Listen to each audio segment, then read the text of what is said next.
Cheating wife demands husband raise another man's baby, get served divorce papers instead.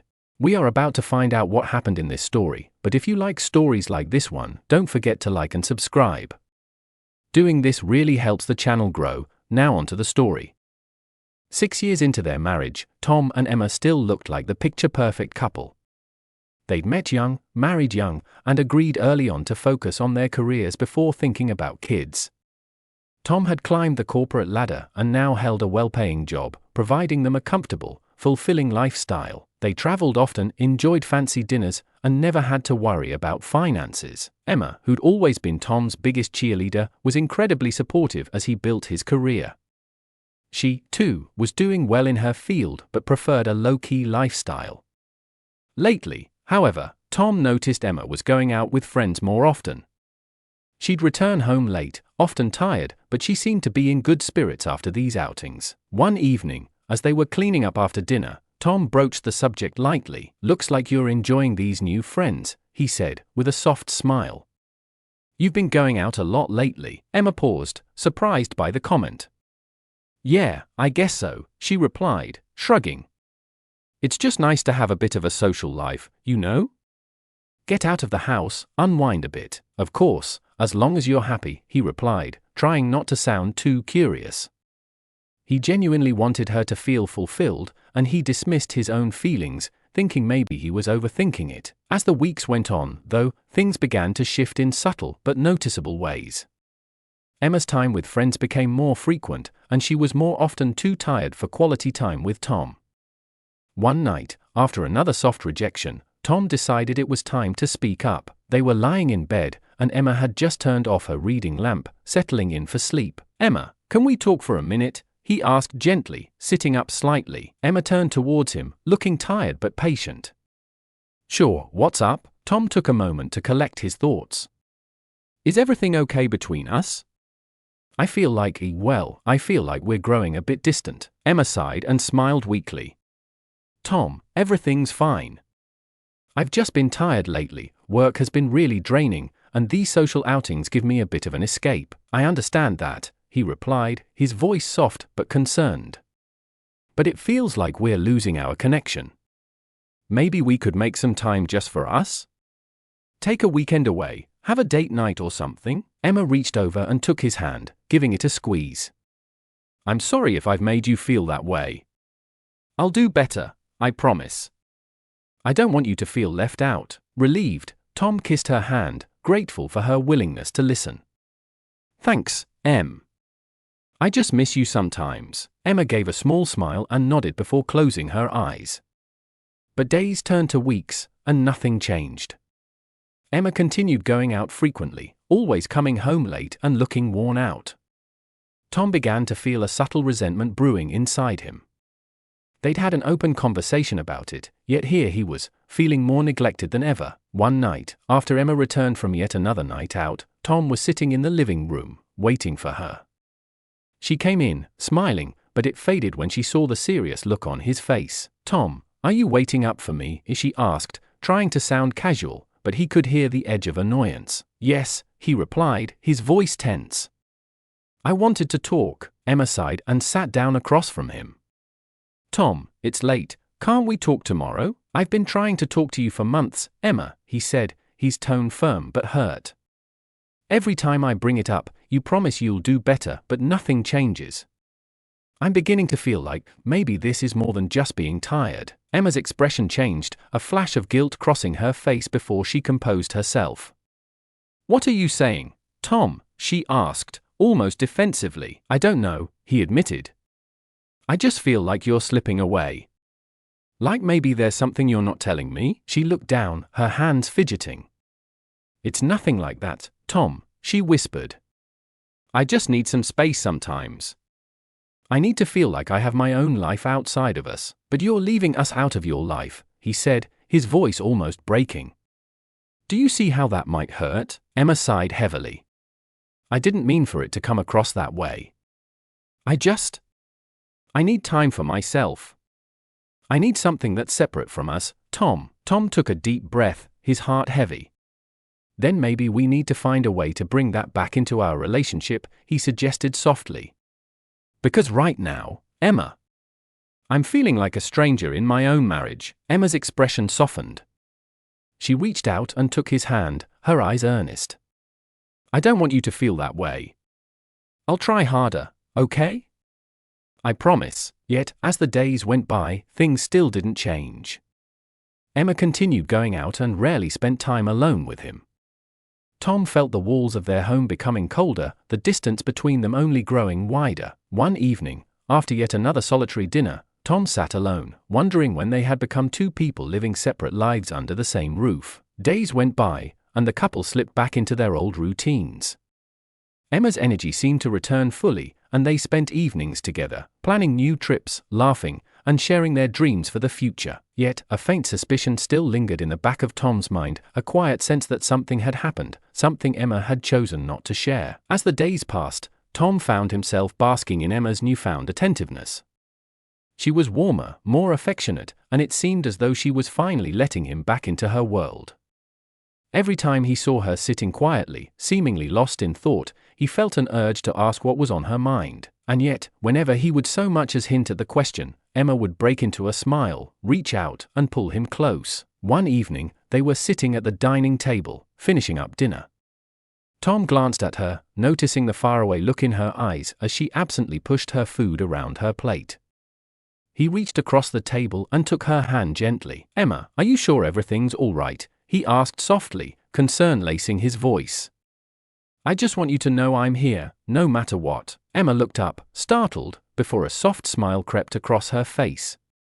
Without a word, she stood, walked around the table, and slipped into his lap, wrapping her arms around his neck. Tom, she murmured, leaning in close, everything's perfect.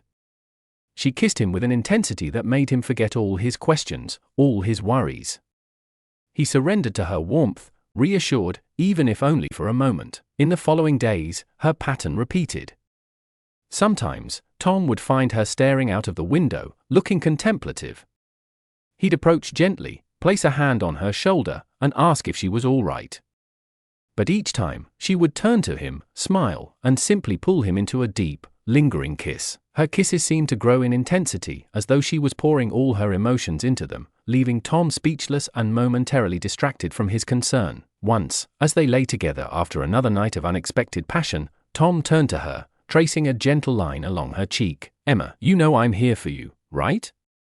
If there's ever anything on your mind, you can always share it with me. She looked at him, her expression soft, yet unreadable. She reached up, placing a finger on his lips. Sure, she whispered. Let's just enjoy this, Tom. I don't want to think about anything else. It was moments like these that left Tom conflicted. On one hand, he was grateful for her renewed affection and the feeling of closeness that he'd missed. Yet, the nagging worry in the back of his mind persisted. Every time he tried to understand her sudden change or offer her the chance to open up, she found ways to gently steer him away from his questions, enveloping him in the kind of affection he'd longed for since her distant phase began. One evening, they were getting ready for bed, and as Tom turned off the bedside lamp, he noticed Emma lying next to him, staring up at the ceiling. Emma, he whispered in the darkness, reaching for her hand. If something's wrong, I'd rather know. I don't want you to carry any burdens alone. She turned to him, her face illuminated by the faint moonlight filtering through the window. Instead of answering, she leaned forward and kissed him, tenderly at first, then with growing intensity, wrapping her arms around him as if she were afraid he'd slip away. The quiet persistence of her affection filled Tom with conflicting emotions. Each time he tried to peer behind the veil of her thoughts, she would close the space between them with a kiss, as if her love could silence the words she didn't want to say. And so, Tom found himself torn, caught between gratitude for the love she lavished on him and a gnawing sense of uncertainty that he couldn't quite shake. In time, the worry that had once hovered on the edge of his thoughts began to fade. Emma's laughter filled their home again, and her affectionate gestures softened his concerns, lulling him into believing that maybe, just maybe, they had turned a corner. And so, he allowed himself to enjoy the renewed closeness, letting her warmth overshadow his doubts, content to believe that whatever had troubled her was a distant memory. Then one evening, as they were getting ready for bed, Emma hesitated in the doorway of their bedroom, looking deeply conflicted. Tom, she finally said, her voice barely a whisper, can we talk? A chill ran through him, but he nodded, sitting up in bed and waiting for her to join him. She sat down beside him, not quite meeting his gaze. Emma once again seemed down and sad, as if the whole happiness she had before had just disappeared into thin air. If anything, Tom was relieved that she was finally ready to talk. Whatever had been eating up at her, she could finally be ready to talk to him about it. They sat up in their bed. As Emma readied herself to speak, she seemed more scared than sad now. It was as if she was somehow afraid of Tom. This confused Tom even more. What was wrong? Why was she so afraid? Emma sat there, hands clasped tightly together, her knuckles turning white. Tom watched her face, his heart a mix of excitement and confusion as he struggled to find the right words. Emma, he began, reaching for her hands. I just want to make sure I understand.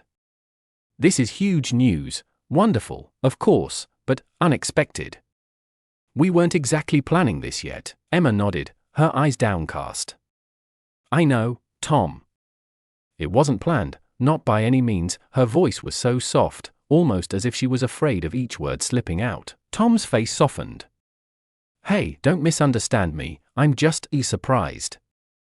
He squeezed her hands, hoping to reassure her. We've talked about kids someday. But Emma, we've been careful, so I guess I'm just, how far along are you? She looked down, pulling her hands away to nervously brush a stray hair back. Almost 2 months, Tom. About 7 weeks. Tom's heart thudded. 7 weeks? He counted back in his mind, trying to make sense of the timing. It felt like a small puzzle piece, misplaced, even though he wasn't sure why. They'd only just rekindled their intimacy recently. He swallowed, his thoughts racing, feeling his face flush with a mix of emotions, joy, unease, and a nagging confusion he couldn't quite silence. Emma. I know we've had some wonderful, close moments these past few weeks. I've loved feeling close to you again, but he hesitated, choosing his words carefully. If you're 7 weeks, that's before we'd really come back together, wasn't it? Her face paled slightly, and she nodded, her gaze dropping to her lap, fingers twisting her wedding band nervously. Tom, there's a lot I need to tell you. It's not easy for me. Tom's brows knitted together in worry. He couldn't shake the feeling that there was something she was holding back, something beyond the surprise of a pregnancy. Emma, I love you, he said gently, taking her hand again. Nothing you tell me will make me stop loving you. I just want to know what's going on. I've seen you struggling, and I know you've been carrying something. Please, talk to me. Emma took a deep breath, and he could feel the subtle tremble in her hand. Tom, I was scared to tell you because I didn't want you to be disappointed in me.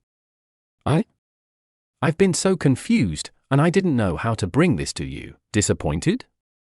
Emma, how could I be disappointed in you? Tom's voice was filled with genuine concern. We're in this together, no matter what. Emma blinked back a tear that had escaped down her cheek, looking at him with a mixture of love and sorrow. I'm so sorry, Tom, she whispered, her voice breaking. I should have told you sooner. I didn't want you to feel like you'd been left out or betrayed. Tom felt his chest tighten at the word betrayed, a rush of worry and confusion running through him. Emma, whatever it is, we'll work through it. You don't have to be afraid to tell me. Taking a shaky breath, she finally met his gaze. I know you're confused about the timing, and I am too. I don't even have all the answers. I was hoping things would just fall into place again, that somehow everything would feel normal, and that maybe, with time, I could pretend like none of this ever happened. Tom's heart raced as he searched her face.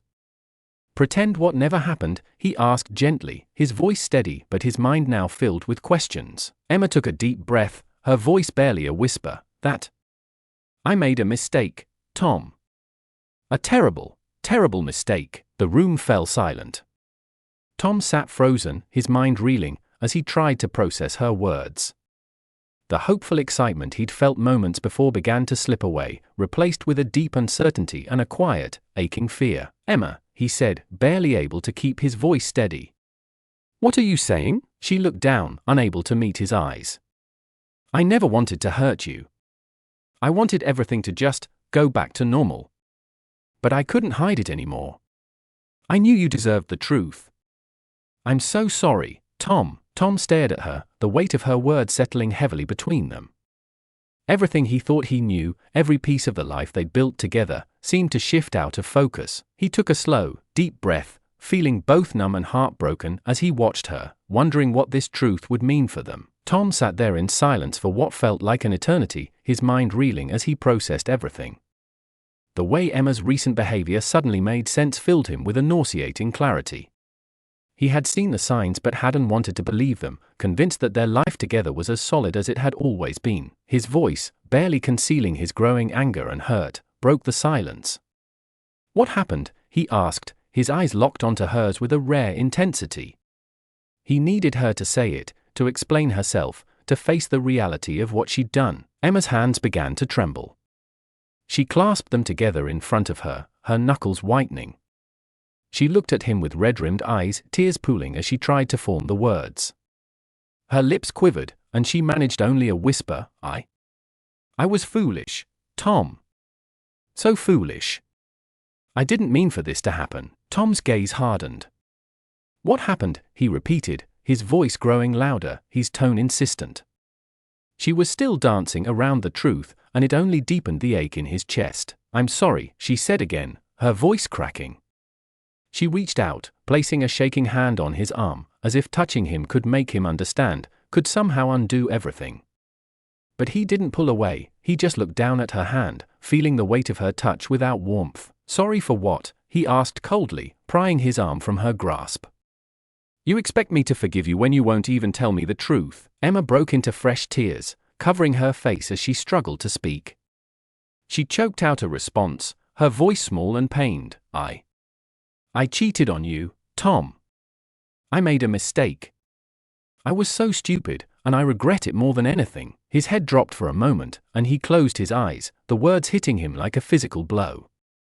He took a deep breath, his mind cycling through disbelief, anger, and betrayal.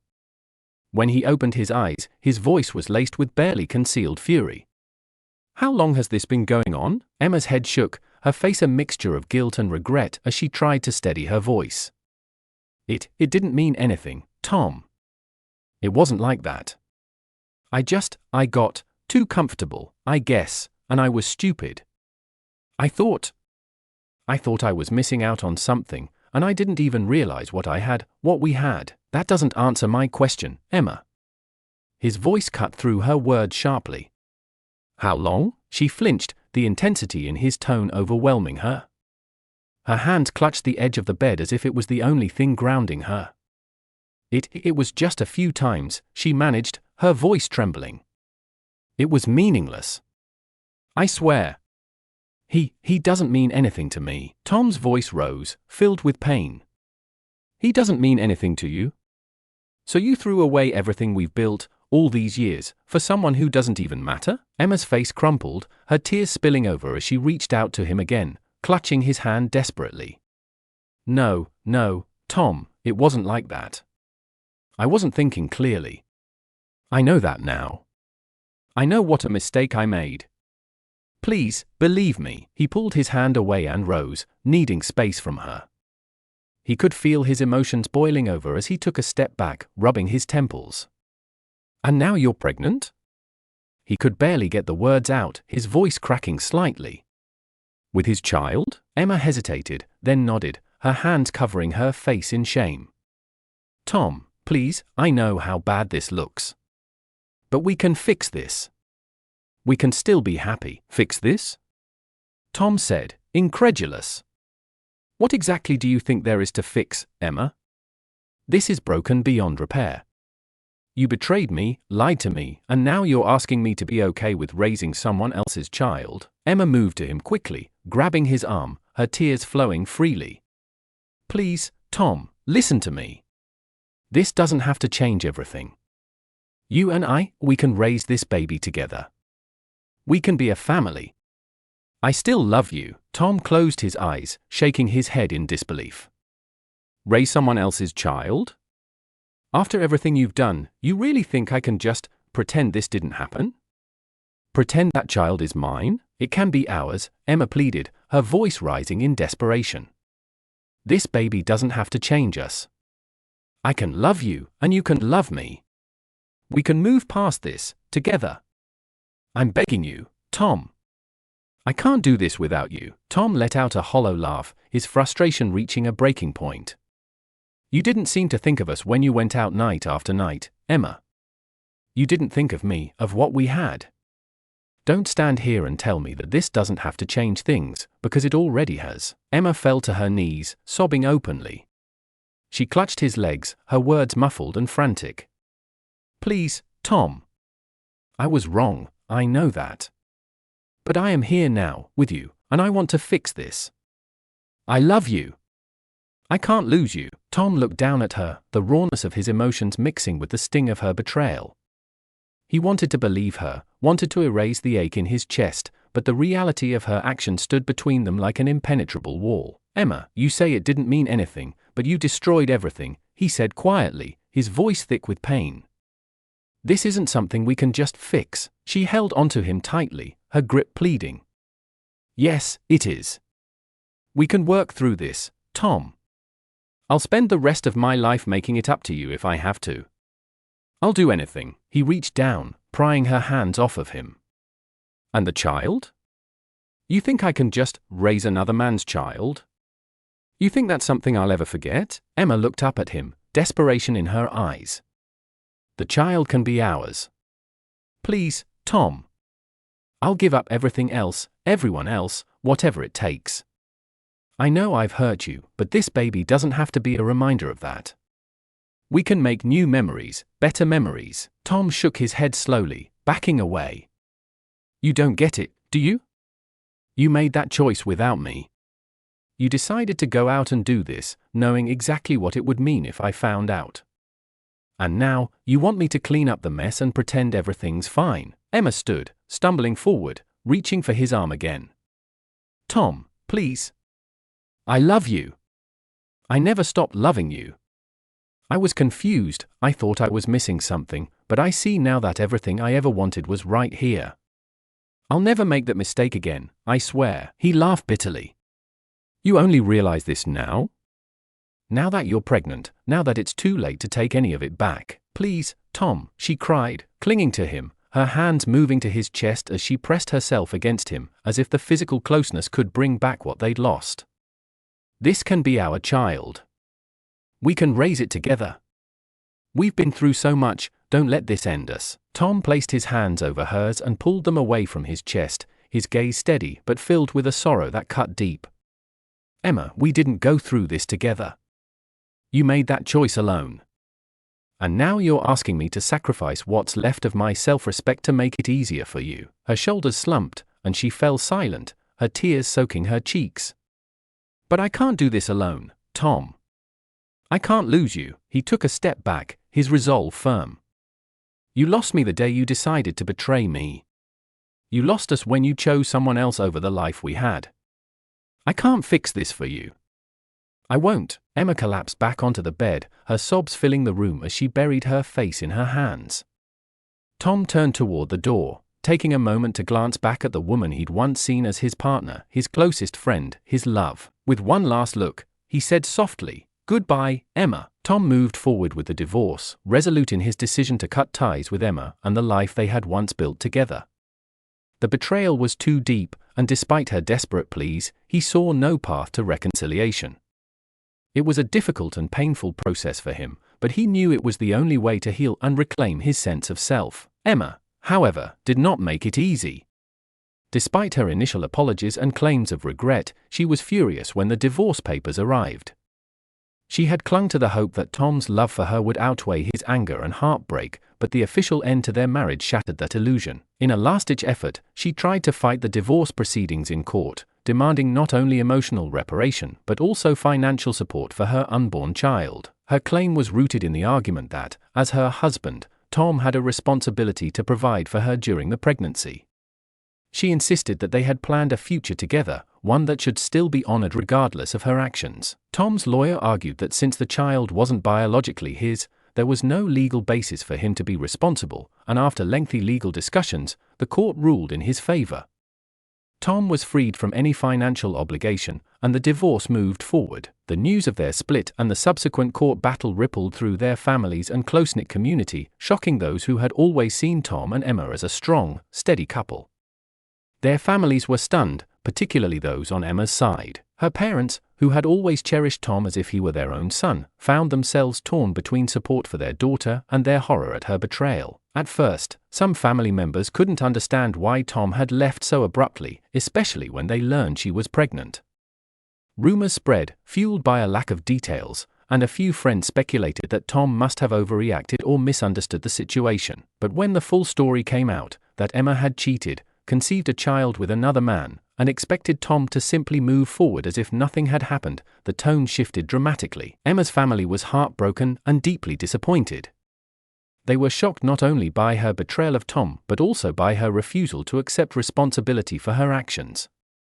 They had watched Tom love her with unwavering dedication, and they had always believed their daughter was just as devoted. Now, the image of her as a faithful wife crumbled, leaving them with a sense of loss and shame. Relatives who had once embraced her began to distance themselves, her parents going so far as to tell her they were profoundly disappointed. Even within her own social circle, Emma faced a kind of silent ostracism. Friends who had admired her relationship with Tom struggled to reconcile the woman they thought they knew with the choices she'd made. Conversations grew cold, invitations stopped coming, and her once supportive network faded away, leaving her isolated. Emma's life unraveled. She was left to navigate single motherhood with little emotional support, her parent support tarnished by lingering disappointment. She tried to reach out to friends, but many distanced themselves, unwilling to overlook her actions. The scandalous nature of the affair and her expectation that Tom would raise the child as his own left a bitter impression, one that was hard for people to forget. Meanwhile, Tom found a sense of closure in the distance. His family stood by him, supporting his decision and helping him heal. They had seen the toll the betrayal took on him, and they encouraged him to rebuild his life without the shadows of Emma's choices. Over time, he gradually returned to a place of peace, surrounded by people who genuinely cared for him. For Emma, the consequences of her actions remained a permanent reminder of the family she had lost. The affair, once a fleeting choice, became the defining mark of her life, overshadowing the love and stability she had thrown away. She bore the weight of her decisions in quiet solitude, left to reflect on all that she had lost. Tom moved forward, carrying the scars but leaving behind the pain, determined to build a new life founded on trust and respect. Thank you for watching this video. If you made it this far, please consider subscribing. I post stories like this on the regular. See you on the next one.